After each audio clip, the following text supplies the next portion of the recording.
On episode 5, we spoke on the phone to a woman named Melinda, who was rollerblading the Canal Trail the night Angela Brasso went missing. She described being watched by a man on a bicycle with a backpack, who she says would then come up behind people on his bike. She remembered passing Angela on the trail as Angela was riding her bike in the opposite direction. Melinda's detailed encounter of what happened has left her with trauma for decades. She shared her story with both detectives and the Maricopa County Attorney's Office. I looked in my rear view, seeing what I thought was a cross. But a homicide of that nature is not one and done. Oh my God, that is him. I think he's a mass murderer. And if they can tie him to other homicides, I wouldn't be surprised. This is True Crime Arizona, The Zombie Hunter. Melinda wasn't the only one to reach out to us about the zombie hunter since we first started this podcast season. We have gotten messages, emails, and social media comments about him too. Namely, people who lived in the area, covered events he was at in his zombie hunter costume, or who went to a Mennonite church with him. To better understand his interactions with people in the community, we interviewed them.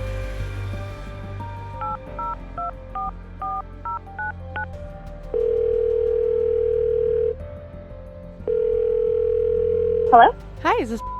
Yes, Hey, it's Brianna Whitney. How are you? I'm good, Brianna. How are you? Good. Hey, give me just a second. I just want to grab somebody to make... After Bryan Patrick Miller got out of juvenile detention, he became religious and continued that for much of his life.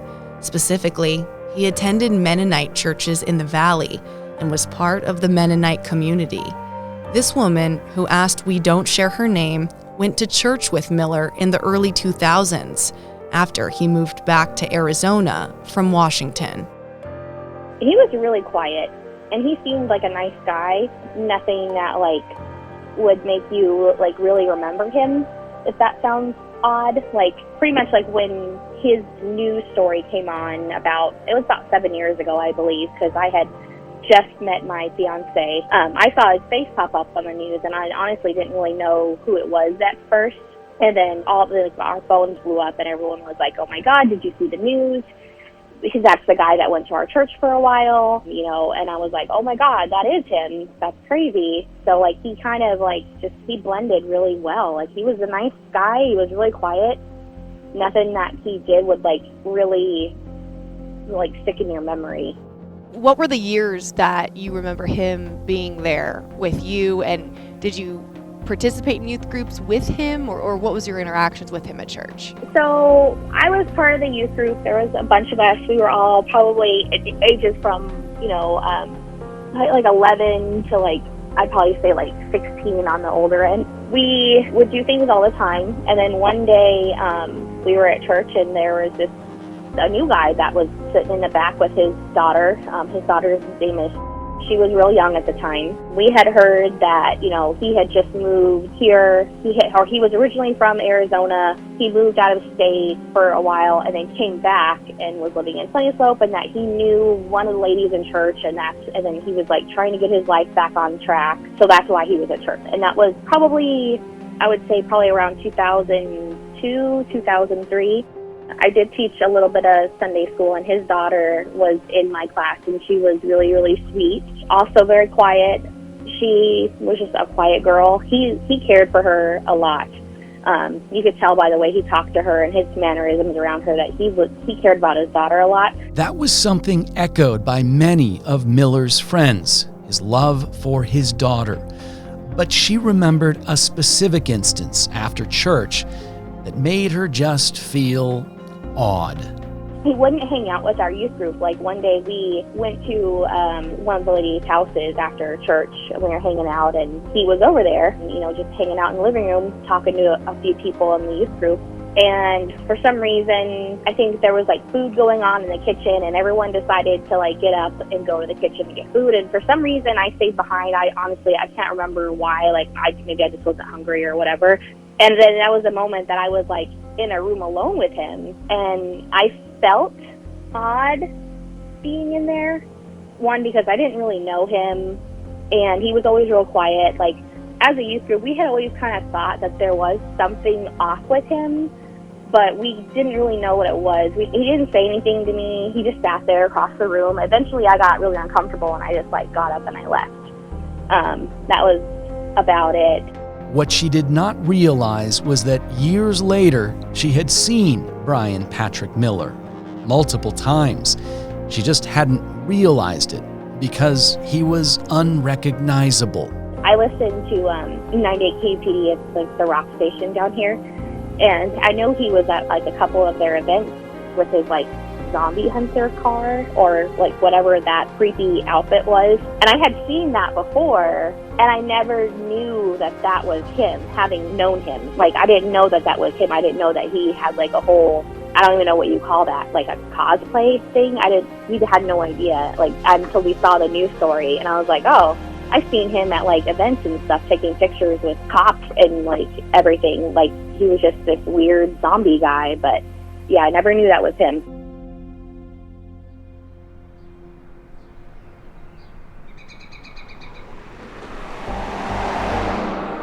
Tiffany Levi and her family lived on the same street as Bryan Patrick Miller before he was arrested. In fact, Tiffany's mom still lives there. They would see Miller out on his driveway. He was never really outside other than working on his car. You saw him work on it a lot? Quite a bit, yeah. He was in the trunk underneath it, working on the lights, stuff like that. He had that zombie car parked out there, green and orange headlights and everything. He was always out there working on it.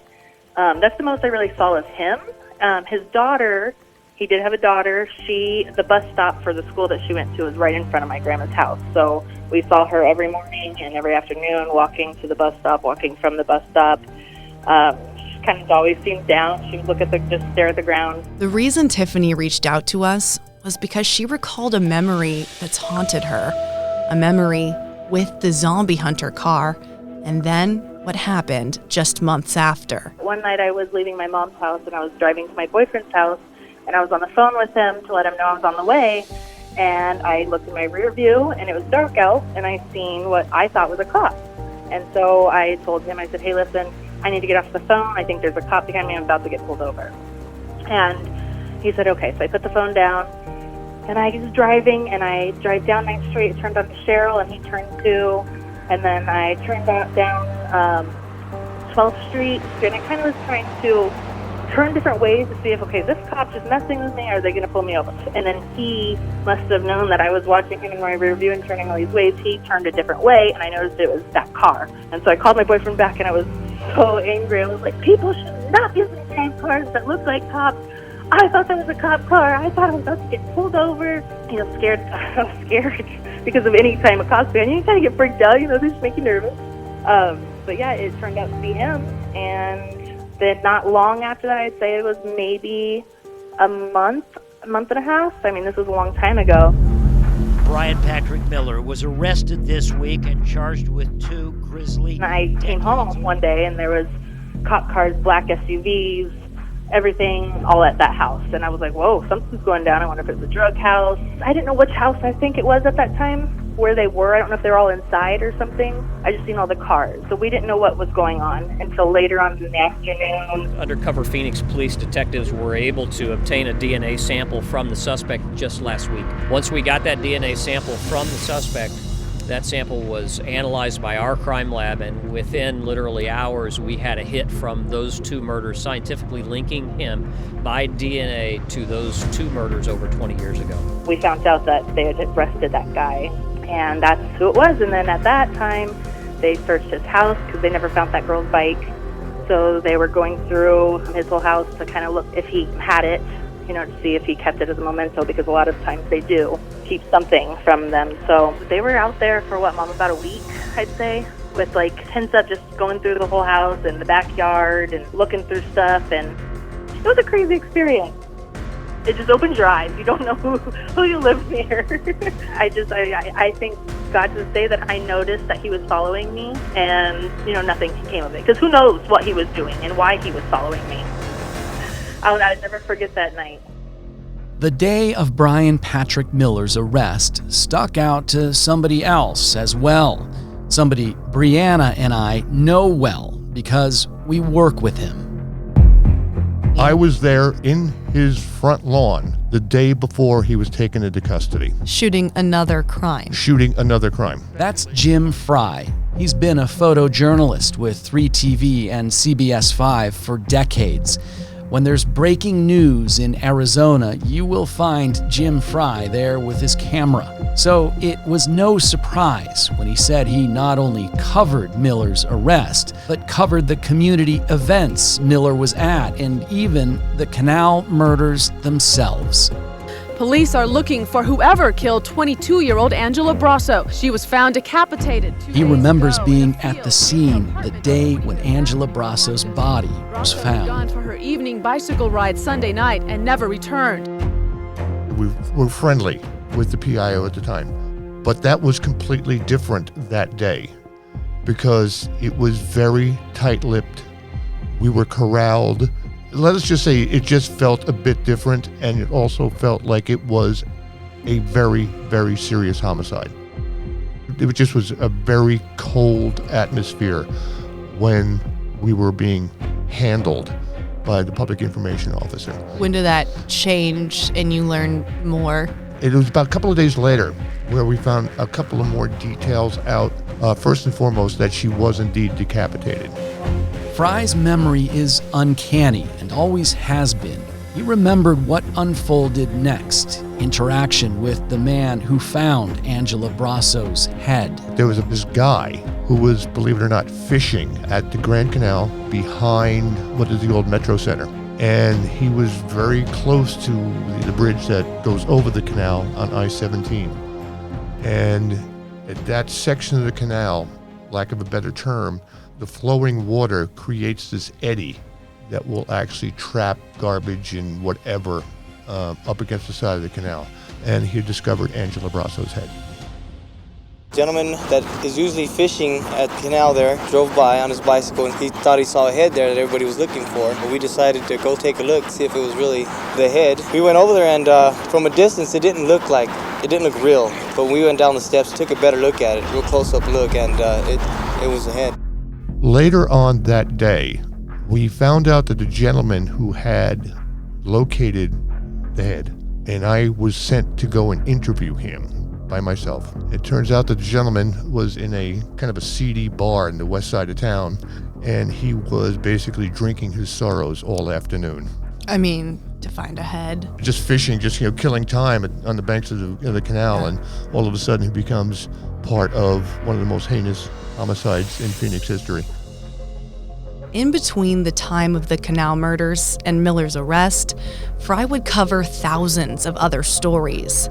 Some of those were community events where he talked to Miller himself, but it was for something fun. You knew who Bryan Patrick Miller was. I want you to explain your contact and run-ins with him prior to his arrest. Prior to his arrest, for people not familiar with it, there was an annual zombie walk in downtown Phoenix. We're talking 30,000 people. Dressed as zombies. Dressed as zombies. I mean, it was one of the most enjoyable events in downtown Phoenix. It was so much fun. Part of the group that kind of orchestrated things, kept people in line, was Bryan Patrick Miller and his friends. He drove around in a former police car, make and model, of course, escapes me right now, and on it was painted Zombie Hunter. He would dress up like a character out of Ghostbusters, and basically he and his friends would lead this horde of people dressed up in zombies, and the car would be out front, and he would be driving it, or somebody else would be driving it, and he'd be outside, and they just basically walked in front of the crowd. So he was more or less leading the thousands of people. Right. Whether that was prescribed or not, but he just was out front. And of course they had all these fake weapons that made noises and lit up and all this kind of stuff and pretended to, shoot and kill zombies as they marched. And I actually had talked to him on one or two occasions during the zombie walk. What was that like?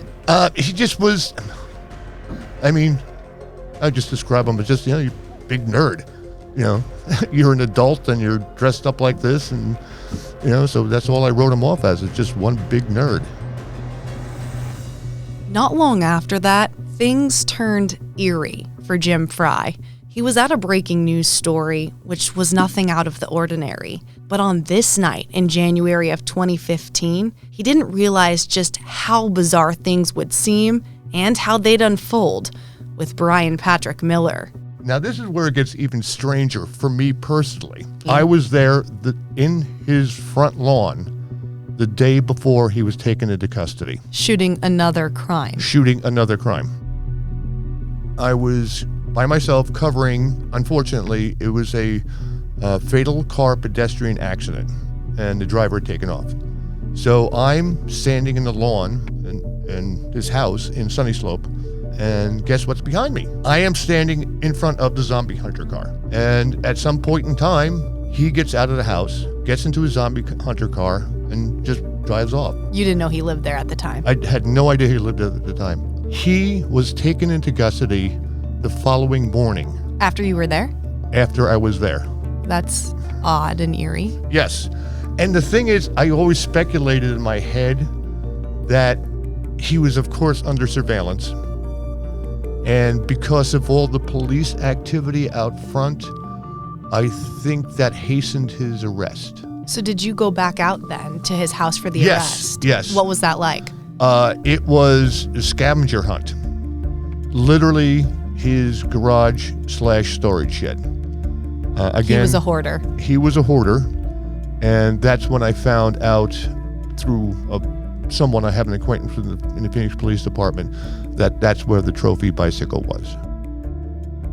As it stands now, Miller is charged with the murders of Angela Brasso and Melanie Burness.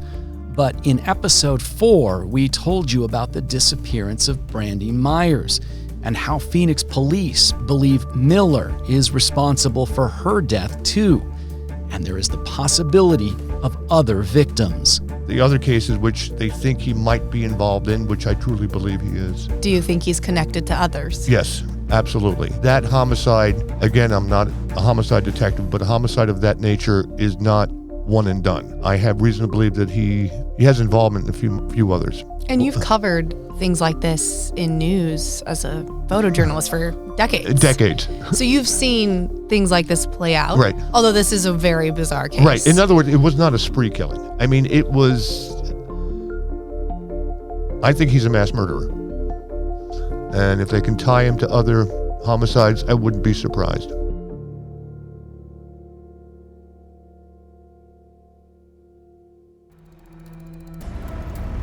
Next time on True Crime Arizona, The Zombie Hunter. I felt like there was never any question for my safety on this trail. This was one rough town. He was strong and he was taller and I didn't get away. He said, if you give me the knife, I won't hurt you. But that's not how it goes. I was laying there bleeding. I don't remember there being a lot of blood. I don't remember getting stabbed 20 times in the stomach. True Crime Arizona, The Zombie Hunter is hosted by me, Brianna Whitney. And me, Morgan Lowe. Sergio Hernandez is the producer. It's a production of Arizona's Family, CBS 5, 3TV, and azfamily.com in Phoenix, Arizona.